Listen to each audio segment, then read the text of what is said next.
Hello, good evening, and welcome to the Gen-X-Men podcast.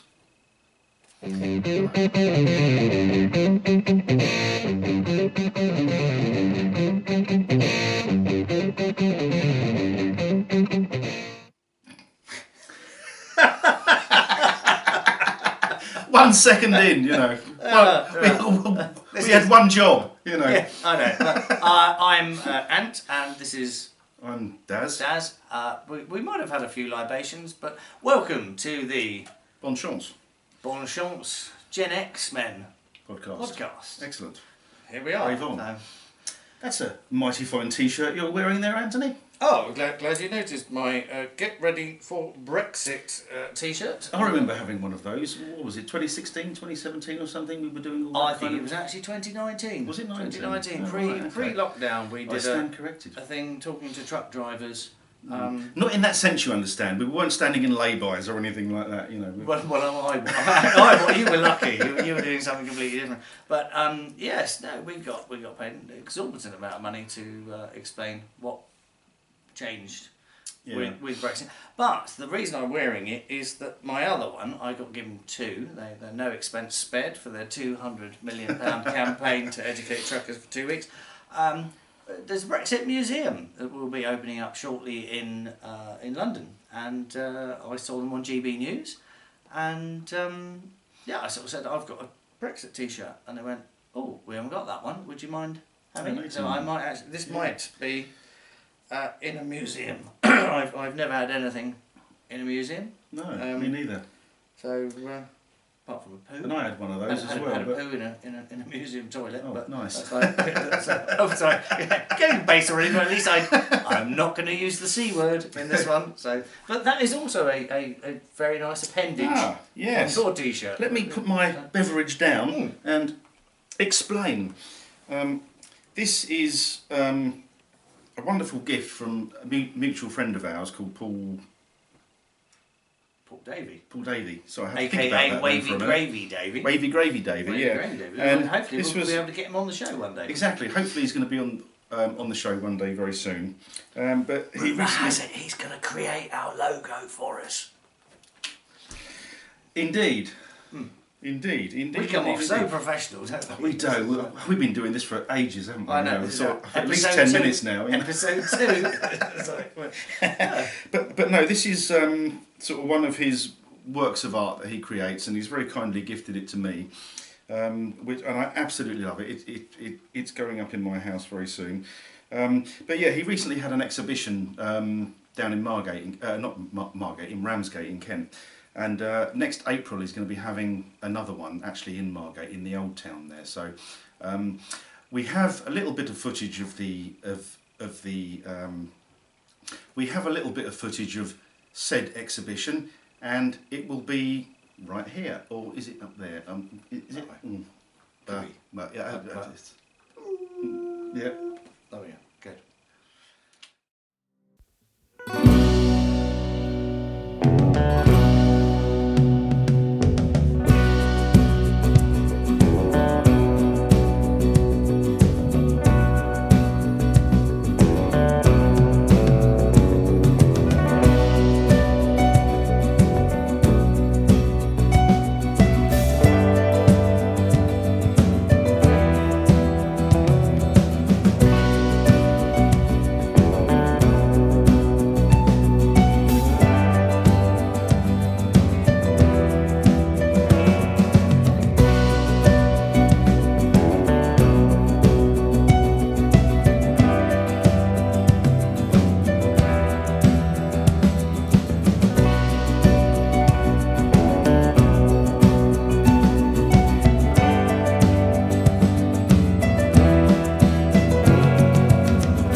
Welcome. David, it's over to you. And to you.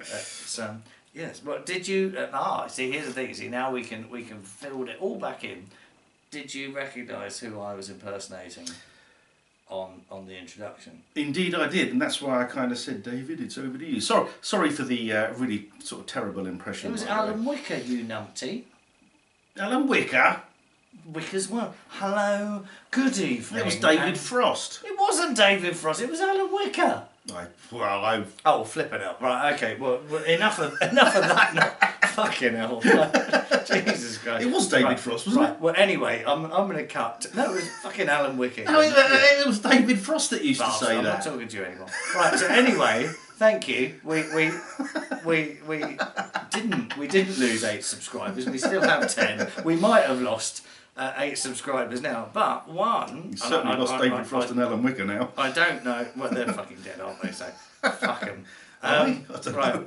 But no one does impersonations anymore. But you're sort of getting in the way of. So I'm using technology now to read. I'm going to try and read a thing here. We actually got a very nice comment from.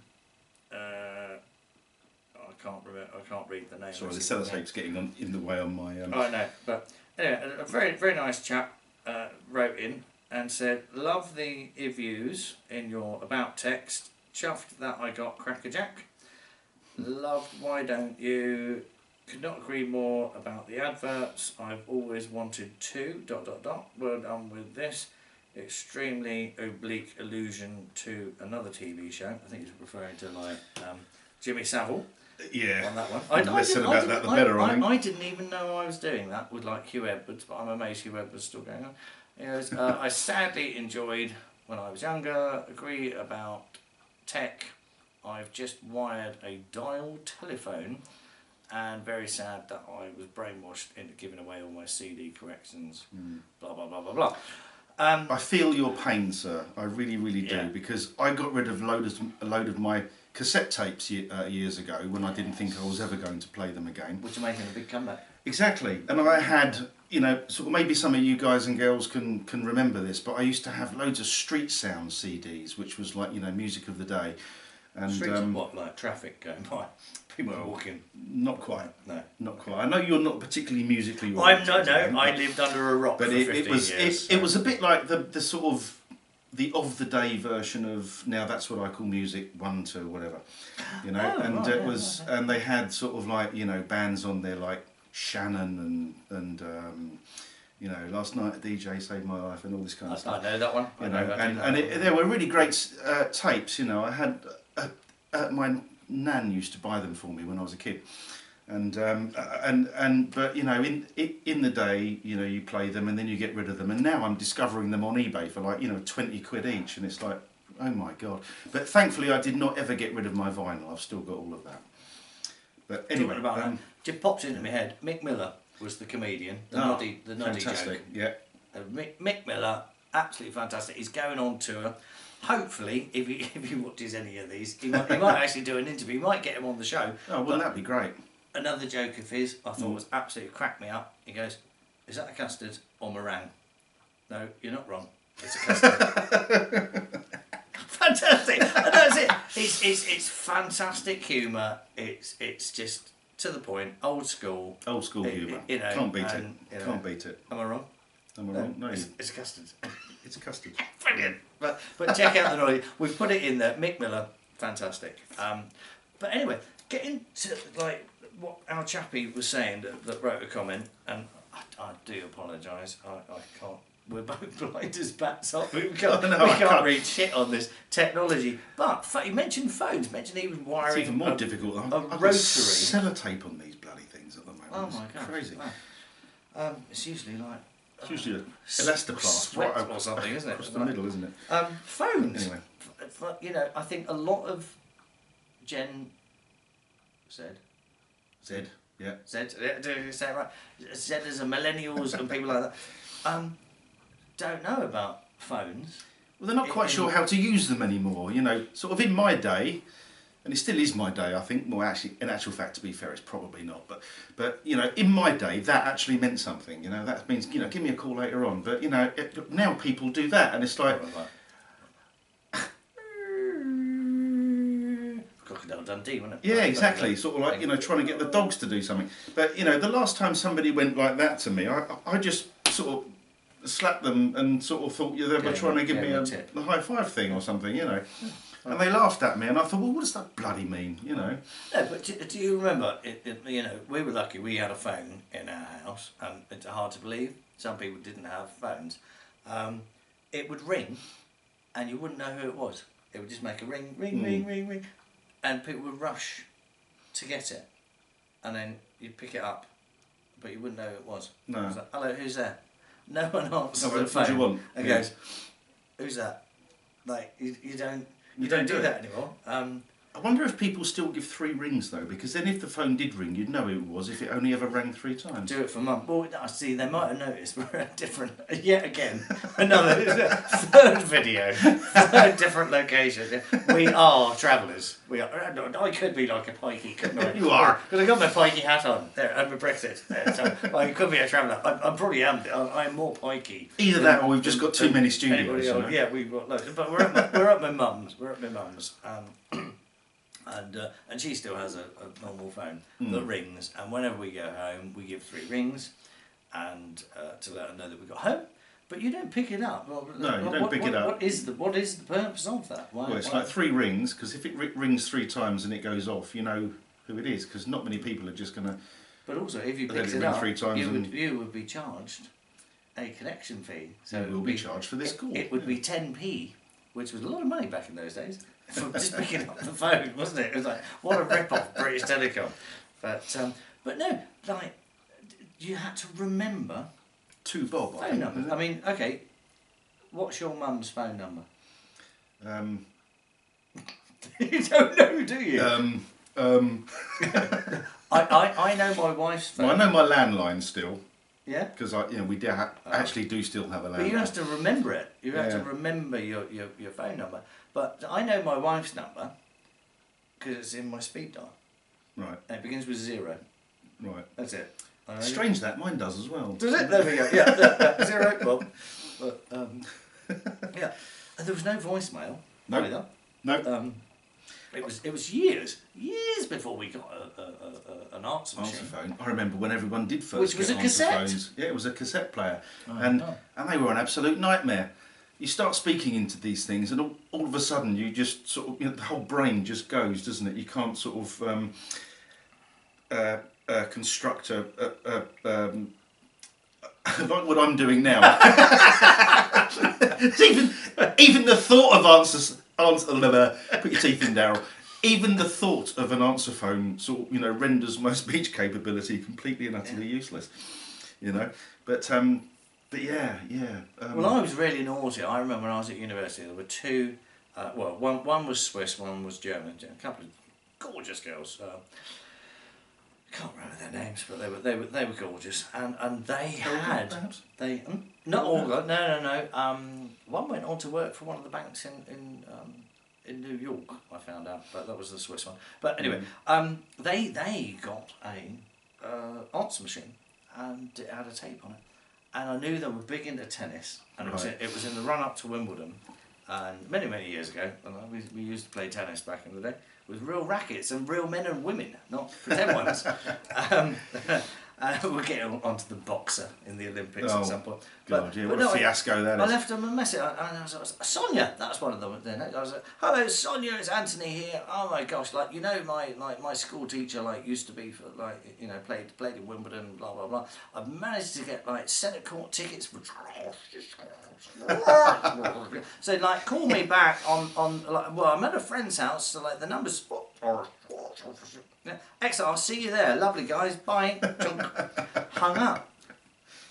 They threw the answer machine out because it broke. They didn't know how to get in touch with me. I saw them about a month later. I said, "Oh, we are so annoyed. What was the centre game?" I'd forgotten about it completely, and I found out from friends that they'd thrown the answer machine. I'm naughty answer. You are a rotter. You are a rotter. I'm going to hell. They watch this. I think they're going to go, I remember that guy. What a fucking asshole. Oh dear. Oh, good old days. But phones these days, what a joke, one of the things I witness on a regular occasion these days is people walking down the street holding their phones out like this, everything on speakerphone, you know, on trains, in the street, everywhere, and they're having, you know, these really loud conversations, and it's like, you know, well, I said to Dave the other week, I said I didn't want him to go there, and you know, and I told the doctor, I said I didn't want to take his piles out tomorrow, you know, and it's like, they should podcast, you know, instead. If they want people to know their business, podcast. Exactly. You know. We don't want to know whether Dave has had his piles out yesterday or not. You know, keep your conversations private and dignified, you know, because people really aren't that bothered. Or making a podcast, because I would want to know. Or make it a podcast, you know. I chat to them, actually. If I hear people, because like back in my day, if you saw someone chatting to themselves on the street, you thought they were fucking loopy-loo in Exactly. the part of the, you know, loony asylum. And loony bin, as I said to my she goes, oh, loony bin. No one says loony bin anymore. You're probably not allowed to say loony bin, but there you go. It's where you. We just did. It's a basket. It's a basket for your basket cases. Oh, do you know what the other? Oh, sorry, just to interject. Yeah, no. You know the other thing that gets on my nerves with modern day phone calling, right? What? Is you can be walking along and somebody can be talking into a phone, right? But it doesn't look like they're actually talking into a phone because they've got little buds in, but they're sort of like saying, oh yeah, you know, I don't know, what do you think, or something like that, and you can actually think that they're talking to you. I do. I have conversations. So you turn around to them and say, oh, I'm sorry, you're talking to... And it's like, oh shit, they're talking to somebody else. Yeah. But it's really embarrassing, you know. Why can't people just use phones, you know? Yeah. That's what they're for. Or phone boxes, as we used to have. They're getting rid of them. We do live in the past now. They're getting rid of them now. They're getting rid of phone boxes. Well, that's sacrilegious. Phone boxes at some point. You know, they're almost like national monuments, aren't they? Really? I think they're turning them into. We've got one in Rochester, and it's like an art thing. They'll put art things up. Did we mention Paul? And his like we did, yes. We did. It's a good segue to put the. There you go. That's marvellous. Like maybe we'll get him on the show one of these days.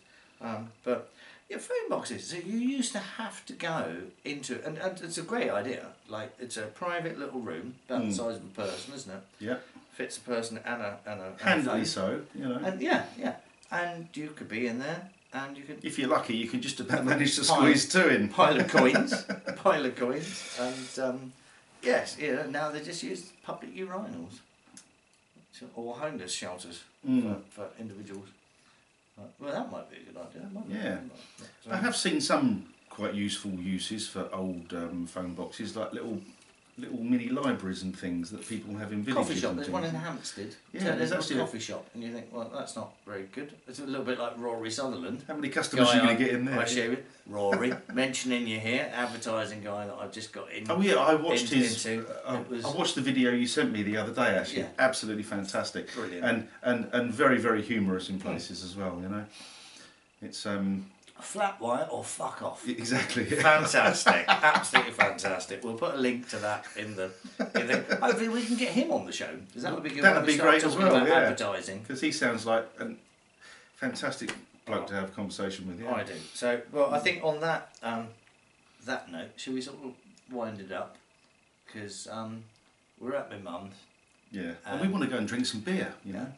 Unfortunately, she's got Alzheimer's, so she won't remember that we've left. So it's actually quite useful, really. That's a bit of a naughty joke, but it is sadly true. Have you got any more bits that you want to cover there? No, I think I did have one or two bits, but it was all about sort of like, you know, constant use of phones at concerts and all that. Yeah. And you know, sort of... Everyone's pissed off about that, aren't they? Sorry, just sort of cut there just for a second. Am I allowed to mention Lords? No. Okay. So, because I just wanted to play that into the Lords thing. Yeah, no, because we've done the right. Okay. We've got the video. Okay. That'll probably come out before this one will. Okay. So, and 3, 2, 1, and we're back in the room. So yeah, I think that's probably about all I've got. Job done. And it's chin chin, old boy. Goodbye from him. And it's goodbye from me. And that was Wicker's World. Not, what? Who do you think was Frost? Through the keyhole. Through the keyhole. And we're looking through the keyhole, and now, David, it's over to you. Maybe I'll do Lloyd Grossman next time. I can't do a Lloyd Grossman, but they don't. But that's who I thought it was, you know. Nobody does impressions anymore. No. I used to love doing impressions. I had a friend at school, can't remember his name, ginger hair, he used to do. It was at the same place as Jimmy Savile. Well, that probably explains a lot. And he was he volunteered to do the radio thing, and he would go, "Oh, hello, you pot pickers there in your beds." And yeah, and he did Jimmy Savile and everything like that. We didn't literally do Jimmy Savile. He did an impression. He did. Well, I don't know. He might actually. You never know. Jimmy Savile did lots of people, but he certainly did, didn't he? I think the camera's still rolling. It is, yeah. I think we better. Well, there we go. Well, keep it. You never know. Here's then to episode 2. Exactly. That was jolly good. Ciao for now, and we'll see you next time. Keep watching, and hopefully we'll get more than 10 subscribers. We Yeah. might be down Hopefully we're not going to lose any now. We'll be down to 1. Yeah. It'll be like my mum and the wife. Yeah, and my that'll mum. Be 2. Yeah. And then 1. So And we're 3. my mum will always watch, We're going to have 3 subscribers. Yeah. So, but please share if you're enjoying, and we will. And don't forget to like and subscribe. I'm not going to ask you to smash the like button like everybody else does. I would like you to just gently press it and sort of preserve the life of your screen. Shall I check that the camera's still on? Right, 4th attempt. Oh, Jeffrey! We'll get into that one later.